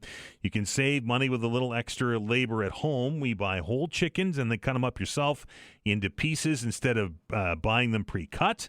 You can save a lot on boneless, skinless chicken breasts by deboning chicken breasts, and then you can make delicious chicken stock with the bones.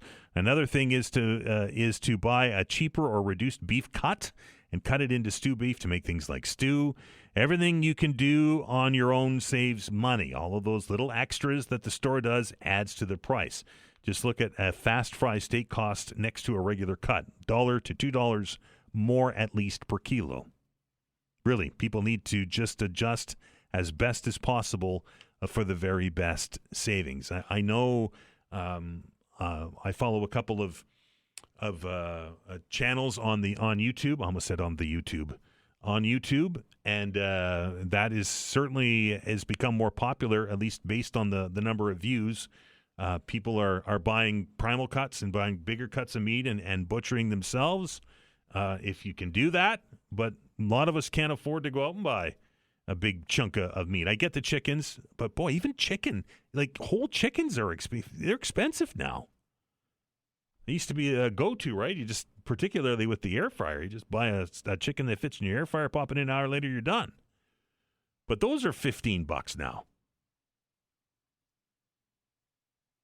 And the time, right? It takes time to do it, and the facilities to do it. To Lynette's point that she's a single person and has got together with friends and they go buy stuff in bulk, that is something that's been going on for generations, right? But a lot of people don't have space. A lot of people only have their fridge top freezers, right? And like if you're anything like mine, it's it's a landmine going into it because it's so jam full of stuff. I try to buy whenever I see something on sale. I try to buy it just to try and keep up with it. 9% food inflation, folks. 9% food inflation. That is the latest data that we have here in Nova Scotia. I'm wondering what you're doing to fight the increase in the bill, the battle of the bulge on your grocery bill. 902-405-6000, 1-877-801-825. We'll take a break. We're back in a minute.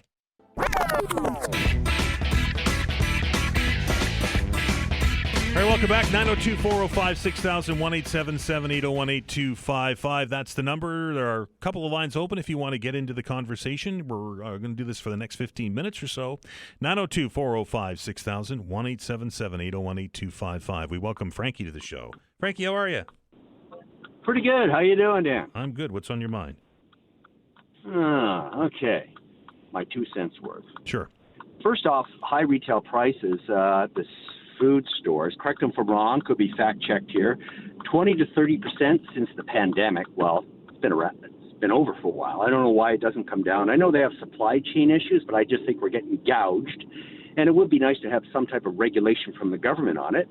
Also, wouldn't it be sweet to throw into that mix a senior citizen discount? Some retailers do offer that. So when you go through the checkout, you show your little card and get your senior citizen discount. Why not? Right. And as a third little kind of kick at the bat, this is a really, I don't know if it relates to food prices, Dan, but at the end of the day, why are senior citizens paying income tax? We paid enough through our lives and paid enough taxes on everything, and we're taxed on taxed on taxed. I would love my grandparents to stay in the same province or country, but if they're forced to move out because we have the red machine basically taxing everybody, not regulating food prices, no wonder people are moving away, and you hear, where are you going? Well, we're homesteading in a European country or somewhere down in Mexico. And you know what? That's what we have to do to survive. And it's sad that you see all these senior citizens, like since the baby boomers, there's a lot more, and we can't even buy food. And so first off, regulate the prices, give a senior citizen discount. Why not? We've earned it. We've lived this long. We've paid enough into it. And we shouldn't be taxed anyways. We're just taxed on taxed on tax, and we're all getting tired of it. And so I don't blame people for moving away, but it's just kind of sad because we realize how important grandparents are to the raising of our children and how it affects them physically and mentally, and we need that today. So the red machine, step up, start doing things right, and let's put a little lid on this. And that's Frankie with his 2 cents worth. Thanks, Frankie. Appreciate it. 902-405-6000, 1-877-801-8255. I think many of us would get behind the senior citizens discount, right? And regulating prices. Boy, if you start adding red tape to things, it never ends well. As for income tax for seniors, and I understand the argument, Frankie, I really do, that seniors have been paying into it their entire lives, but they're still using services, right? They're still using the same services as I am, and I'm paying my tax. I get it that you've been paying for a long time, and I understand that, and I can sympathize with that. But we're still using the services that the income tax pays for. So I don't think you're going to see that anytime soon. Let's say hello to John. John, how are you? Good, buddy.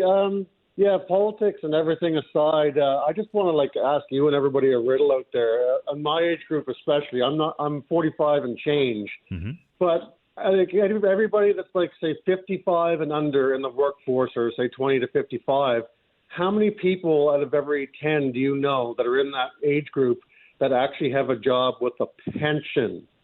Okay, right. Maybe 2 out of every 10. Yep. And like myself, I'm self-employed. I got divorced in 2009, whatever it is. But the thing is, by the time after COVID, I lost, half my business and, paying child support and that. I can't put away for retirement. Hear you. I'm just living day to day. But almost everybody I went to school with, everybody I know, unless they got a government job or whatever it is, there's no money to put away. And I think we're going to collapse the system because when I get old, like around the boomers age, and my whole generation, you're going to have 7 or 8 out of 10 people that are going to be relying on the government because we haven't been able to put away, and it's not due to irresponsibility. It's just due to life, right? Well, that's what I mean, right? I think like when my whole like you imagine like everybody that's in their 40s right now, when we hit like our 70s and 8 out of 10 of us don't have a pension, or even if you do have your house paid off in RRSPs, are those RRSPs or investments going to be enough to last you if you live to your 80-something? Do you see where I'm going? I absolutely see where you're going, John, and I'll take it one step further. That a home has been part of people's retirement plan for generations now, and many that are out there that are in your age bracket and younger can't afford a home, so they're living in an apartment. So when they retire, they're not going to have that income. Yeah. I mean, I lost my house in the divorce, fine and dandy, whatever it is. But yeah. I bought in 2003 in Lower Sackville. The house was $129,000. Right. You know what I mean? Even with the wages being lower, you could at least do it then. Yes. But now, no, you can't. Like the math just doesn't add up on anything, Dan. You bet. Thanks, John. All right, man. Have a good one. 902-405-6000, 1-877-801-8255. Ken Shea from East Coast Credit Union will be here at 12:45 today. We're going to talk about RSPs, and we're going to talk about tax season, but we're also going to kind of try and squeeze in some talk about retirement planning. I know will be a busy segment, but I wonder if the calculations are changing because of just what John was talking about, right? Life. We don't have the real estate that we used to have to build that nest egg when we retire, right? You can't sell your house if you bought it, as he said, $129,000 in Lower Sackville, and then you're now able to sell it for much more than that, and that becomes part of your retirement package, right? That becomes part of the money that you'll draw on when you're no longer working. But there are a lot of people now that don't have that are renters and will probably be renters until they retire because of the way that the housing crisis is working and the affordability issue. And it's, with the government program aside at 2% down, it's still very difficult to live in today's world and save enough money for a down payment. Even with that 2% program, it's still tough to save the down payment. So without pensions, what happens, right? And anybody that's on it or is about to go on it will tell you, relying on OAS and CPP to retire on, you can't do it. You just can't do it anymore. Email from Phil reads, "Hey Dan, I'm 68 going to 70 before I retire. Financially, we could do it now, but my younger wife is a nurse and I'm retiring when she does. Saying that, Freedom 55 is a myth." Yep. That is the truth. I unless you are making in a really good job, and then you can retire on your own speed, right? But I remember the Freedom 55, right? That was a big thing when I was growing up, and that's just not the case anymore. And I think that the dream of retiring even at 65 now is difficult to do. 902-405-6000. 1-877-801-8255. Just a couple of minutes left here. We are going to connect up with Sylvain Charlebois, the food professor, after the news here at the bottom of the hour. And we're going to talk about food inflation, and we're going to try to get some idea as to why this is happening and why it's happening and why it's so strong here. When Sylvain joins us, and as I mentioned, Ken Shea from East Coast Credit Union will be here as well in the next half hour. We're going to talk about RSP deadlines. It's right around the corner, folks. If you haven't, I know. Just based on what we're talking about, you're like, Dan, you're drunk if you think you're going to contribute to the RSP this year, but it's still a good savings vehicle. Anyway, we're going to talk to Ken Shea about that and retirement planning and what we can expect from tax season this year. Because the tax man cometh, as they say, right? It's inevitable. It's one of those things that's going to happen every year, no matter what. Death and taxes. That's the two things that we can count on in life, unfortunately. Grocery store prices are never going to go down, right? Where we're at now is where they're going to stay. If you look at the definition of inflation, that's the rise in the price for goods. So if we're at 9% this month over month, and it miraculously drops next month to 5%, they will be singing that from the rooftops. But that doesn't mean that prices have gone down 4%, folks. That means that they're not increasing as much. As much as I will never be a fan of government intervention in things, because in my opinion, when we start to have government running things or with their fingers attached to things, it usually never ends up well. There are outliers. There are instances when it does. But for the most part, when government starts to do things that they're really not designed to do, it ends up a disaster.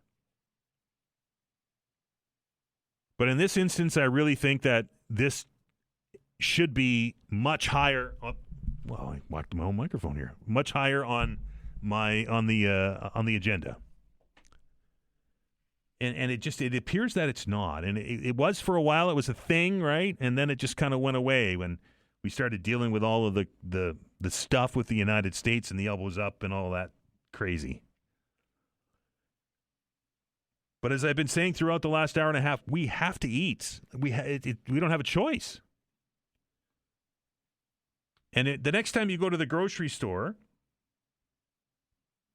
and you are wandering through the aisles, take a look at some of the more healthy options and then compare them to the less healthy options, or the highly processed options, the stuff that isn't good for us, the stuff that is bad for us.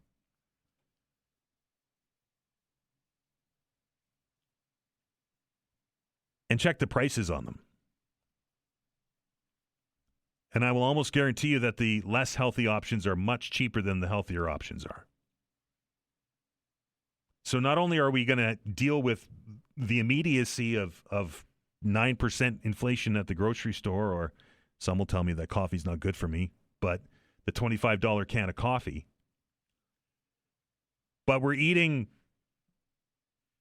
junk. And what's that going to do 3, 4, 5 years down the line? Right? Some people will kid that maybe an increase in food prices is good because we have an obesity problem here in Canada. But I will say that it's probably not going to do anything to solve that, because the junk is cheaper than the good stuff. And that's not going to help the wastelands, is it? Thank you to all of you who took extra time out of your day today. I know this was a bit out of the ordinary, and I appreciate you all for dialing the numbers and joining the conversation. I really and truly look forward to these segments every day. We're going to take that break, and when we come back, we're going to dig for some answers with the food professor. 7.3% increase in Canada, well over 9% food price increase in Nova Scotia. Senior Director, Agri-Food Analytics Lab at Dalhousie, Sylvain Charlebois, will be your guest right after the news.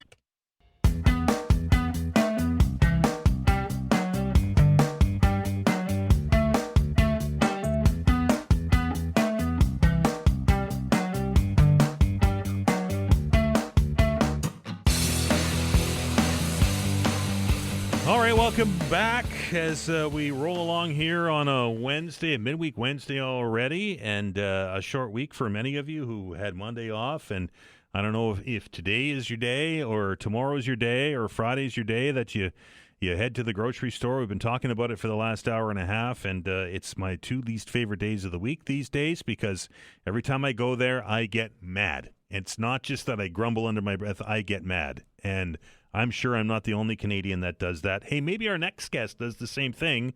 Very pleased to welcome back to the show the food professor. That is Sylvain Charlebois. Sylvain, do you get mad at the grocery store? Of course. I'm human. Right? I'm human and I have a tight budget. Absolutely.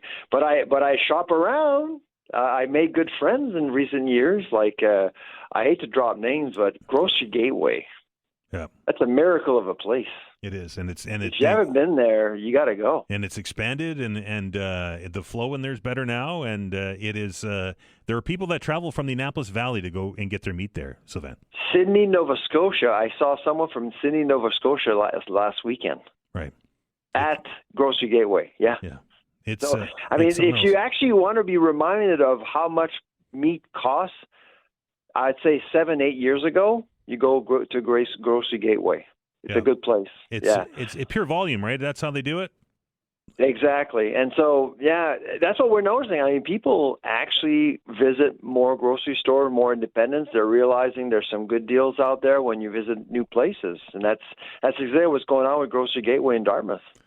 All right, Sylvain, I saw you on CTV last night. You were talking about this latest data that we got from StatsCan showing that Nova Scotia seeing over 9% increase in food inflation month over month. I guess the dollar store, no pun intended, the dollar store answer to this is why is it so high here? So I have to give credit to CTV Atlantic because they allowed real facts to be given to their audience. Yesterday, Dan, was a weird day. I saw experts saying things like, "Oh, it's because of Ukraine." I mean, Ukraine was 4 years ago. The bump was finished probably about 3 years ago. That's one thing. Two, climate change. Yes, it's a factor, but it's not the factor. Some ministers in Ottawa are saying, well, it's costing more in Canada because of climate change. Well, climate change is affecting the U.S., and their food inflation is dropping. What is that? And also, I saw even an expert saying, well, beef prices are up because we're buying more beef. We're buying too much beef as consumers, blaming the consumer. Right. So there's lots of nonsense being given to people out there that really makes me really mad. And of course, a lot of people will think, well, it's the grocers. They're profiteering. And there's no way for me to convince them otherwise, other than asking them to just look at the financial results, financial statements. It's all there. They're making money selling other things than food. But if you're convinced that grocers are gouging, you can't be convinced otherwise. So let's put that aside and focus on actual problems we're facing as a country. So now we have the highest food inflation rate amongst G7 countries. It's second month in a row. And as you look at the Atlantic, we're in trouble. I mean, our food inflation rate is at 9.2%. PI is at 10.1%. Yeah. Why? And I heard you at the beginning of your show at 10 o'clock. I heard your comments. And I think you make a really important point about logistics. So you're not buying into energy costs, which is true. Energy, the dollar, non-stories the last 2 years. Non-stories. The issue, of course, is infrastructure. That's certainly one thing. Now, the government is spending $118 billion in infrastructure for the next little while. That's going to help us, but it's going to help us over time. But the biggest problem we face is our interprovincial trade barriers. It's isolating our region. I talked about it with Todd last night. It's isolating our region. All four Atlantic provinces, their food inflation rate is north of 9% for a reason. It's because we have great but small food business that can't scale up. If you can't sell to Quebec, if you can't sell to Ontario, how can you scale up? It's a big problem. Sylvain, when it comes to logistics, and I don't know if you heard the second part of my comments this morning, I have trouble understanding how logistics play a role in the proteins here in Atlantic Canada and Nova Scotia. Most of the stuff that I look at, with the exception of the Australian beef that's at the Sobe store right now, is Atlantic beef or Nova Scotia beef. How does logistics fit into that system when we're raising it and butchering it here? Yes, I remember that comment. Do you know that Australian beef is cheaper in Canada than in Australia? It's crazy. Did you know that? No, I didn't, but it's certainly cheaper at the grocery store than Nova Scotia beef is. How is that even possible? I know. And so now, I don't know if you saw on X this week, they were rumors. So there's Vietnam beef, which is Canadian beef sold cheaper than Canadian beef here in Canada. So global systems are goofy in that way because products will find certain markets, different cuts will find certain markets, and it's always hard to compare. But if you just look at, say, Australian beef in Canada is cheaper than Australian beef in Australia, you'll go, oh my goodness, what's going on? But the facts is that contracts are contracts, and certain buyers will buy certain cuts. depending on where you look at around the world, there's always going to be different retailers with different strategies. In some places around the world, like in Vietnam, for example, they'll actually sell beef at a loss. They'll actually use beef as a loss leader. That's not customary in Canada. In fact, in Canada, if you buy a piece of beef at Grocery Gateway or anywhere else in HRM, that retailers make about 40%. That's the average. In Vietnam, they actually sell you at a loss to get you in the store to buy something else. So it's always difficult to compare. But I get your point. It's far away. How can that be? Sometimes it doesn't make any sense. But from a business perspective, that's how global chains works. When it comes to fish and seafood, look at our region. I mean, we actually produce a lot of fish and seafood, but 90% is exported. And 90% of what we eat is imported. Another goofy situation.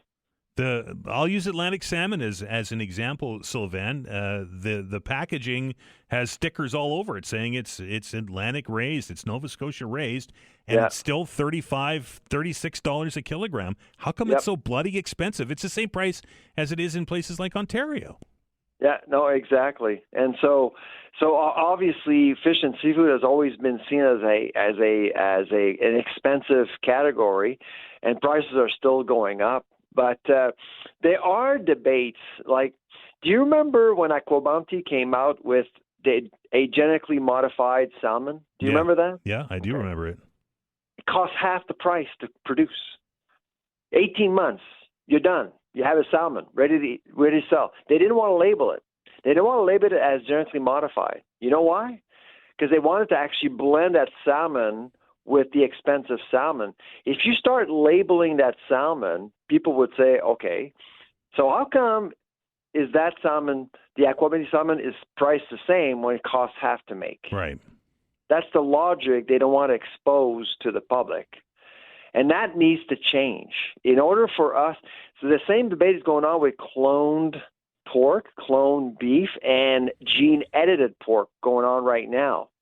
And so why aren't we labeling these things to reduce prices? Because all of these technologies, all of the things that we're seeing in the industry are benefiting the industry.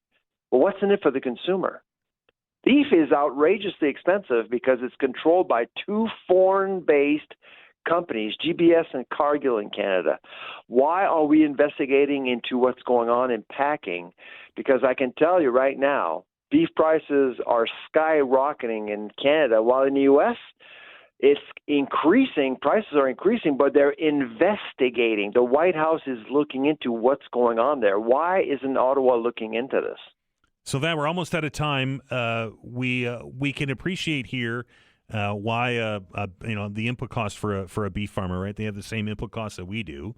All of that being said, it's difficult for me to understand that something that's grown here, butchered here, and sold here is so bloody expensive. Don't forget about the carbon tax. Now, a lot of people think that the carbon tax is gone.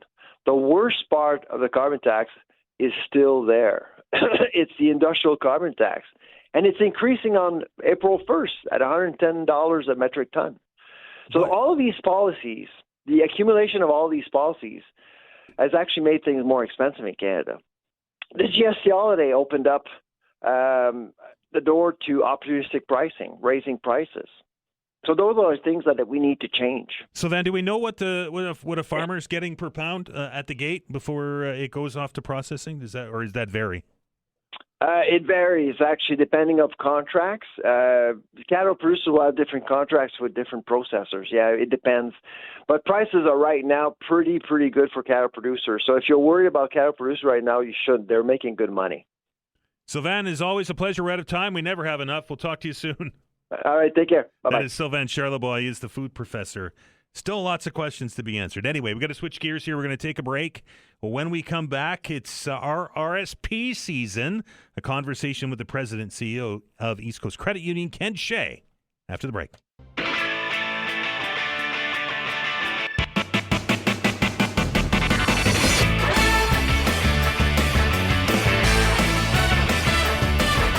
I said it earlier in the show today that there's a couple of things that are inevitable in our life, and one of them is death, and the other one is taxes. And it's that time of the year as people start to get ready to go through the process, and it is RRSP season, and that means that people are trying to figure out what they need to do, what their contribution limits are, and all of the fun and frivolity that is attached to this part of tax season for us. And when it comes to these type of things, I'm always very happy to welcome our next guest into the program. He's the president and CEO over there at East Coast Credit Union, and that is Ken Shea. Ken, how are you? I'm great, Dan. How about yourself? You enjoying the snow today? Yeah. I'm done with the snow. I really am. Anyway, yeah, I'm with you. Ken, we know it's our RSP season, and there's a lot of things that we need to do. But before we get into that question, it came up during the open hour today, and I said I would ask you this: with costs skyrocketing, we know the grocery prices are up. We know that rents and mortgages are up, and everything else. Are people working longer now? I think, people are looking at retirement differently. So either working longer, there's a lot more, what we're seeing with members is, part-time jobs or scaling back, but not necessarily fully retiring when the time comes, because financial realities are such that maybe it's more palatable to do that than to fully retire. And also it's a good way to stay connected with your community. So we're seeing, different combinations of things, but I think seniors are concerned about their long-term, how they're going to pay bills and things, because as costs continue to change, it is concerning. But the best way around that, I think, is to have a solid plan and to make sure you're monitoring that. So that's why it's always important to not forget these important dates and talk about them. And that leads me into our discussion today, and that is it's RRSP season in Canada. Ken, there's a lot of devices and a lot of vehicles available now for people to save for retirement if they ever get there, and this is an important one. Yeah, so the RSP's been around for a long time. The deadline for contributions is March 2nd of 2026, which is quickly approaching, obviously, for those deductions to be able to be used for the 2025 tax year. And a lot of people in the past, you used to have to wait until you did your taxes almost till you knew how much you're able to put in. But a few years back, the government changed the rules, and so most people would know what they're able to contribute based on their notice of assessment that would have been done in 2024. If they don't have that, they can contact Revenue Canada at 1-800-959-8281, and they can, with some information, personal information from their tax return, can actually get their numbers before so that they can know what they're able to contribute, or they can also register to get a My Account on the Canada Revenue Agency website, which is Canada.ca/English/revenue-agency, or if you just do a Google search on CRA, you'll get kind of the connections to get you there. But I think the government is encouraging people to use those means more, the electronic means, to get access, and they're trying to make it easier for taxpayers to do that, because it does provide them with the information whenever they need it, and they don't have to wait on the phone to talk to somebody, because they can just go in and check it out themselves. And this is great because you can actually make those decisions now. You don't have to wait until you get more information about your 2025 tax year. And so a lot of people will make those plans right away instead of waiting until the last day. Ken, tell me why an RRSP is an important piece of your retirement puzzle. You get a benefit from those while you're still working, right? Yeah, there's advantages to the RSP that you don't get with other investments, and that you get a tax deduction. So if you're normally when you're working, you're making more money than you probably will be making in retirement. And because of that, you're able to save. So say if you're in a tax bracket, in the 30-40% tax bracket, you're going to save, you put $10,000 away, you're going to save $4,000 in taxes this year. So part of your contribution is kind of offset by the cost that you would have paid the government. And then at retirement, that income becomes, or that money that you receive becomes income. And so you pay tax on it then. But the hope is that at retirement, you're at a slightly lower tax situation, and that you'll end up a little better off. But deferring those taxes and also the taxes on all the gains on the way through means that money can grow a lot faster because it's not impacted by taxes. The other vehicle that's really come to be way more important over the last number of years is the TFSA, and the difference with the TFSA in comparison to the RSP is that on that one you pay the tax on the money up front, but then you're not taxed on the gains and on the withdrawals in the future. And depending on your income levels and your personal situation, one or both of them could be really good avenues for you. So I think it's pays to kind of understand how each of them work and what the advantages and disadvantages are, considering your situation, and then how you make sure you incorporate them in your overall plan. And that's one of the key differences is that if you ever do need to withdraw for whatever reason from your savings, there's no penalty on a TFSA, but when it's an RSP, there's that deferred tax you have to deal with. Correct. So when you do a withdrawal on your RSP, you're going to have withholding tax, and that may or may not match what your actual taxes are going to be, but definitely there's a tax implication. With the TFSA, you just don't have that. And the TFSA has only been around since 2009, so it's got a shorter life, so to speak, than the RSP, which has been around quite a bit longer. But now the amount that people can contribute to that particular vehicle as of January 2026, if you haven't contributed before, is up to about $109,000, and it's about $7,000 a year gets added to the amount that you can contribute. And for many individuals, that can be a great place to get started. It can also be a great place to augment if you've already got good savings going on in pension and RSP, to create that buffer that gives you an ability to do some of those things, whether it's in retirement or as you're moving through life, to use your savings for purposes where you need that big chunk of cash, whether it's maybe to buy a car or do whatever, and then that way you're not having to dip into your retirement savings in order to do those things. You're using that TFSA.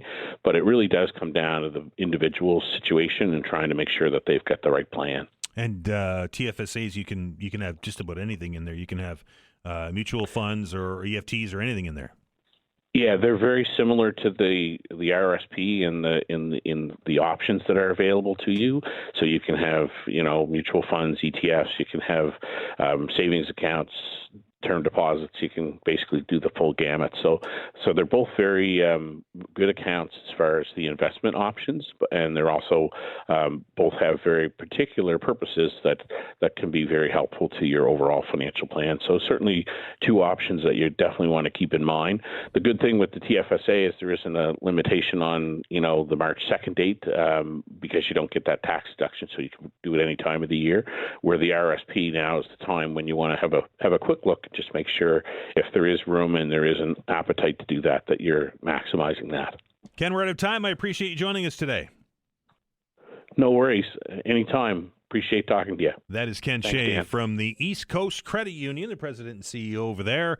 It's that time of the year, and it can be a big benefit if you want to lower your income with these RSPs, but it's best to talk to somebody who can walk you through some of the stuff that Ken talked to us about today, and you won't end up with some kind of crazy tax implication as we move forward. That's going to do it for the Wednesday edition of the program, everybody. My enduring gratitude and thanks to Vanessa Vananez on the other side of the glass, who does outstanding work each and every day.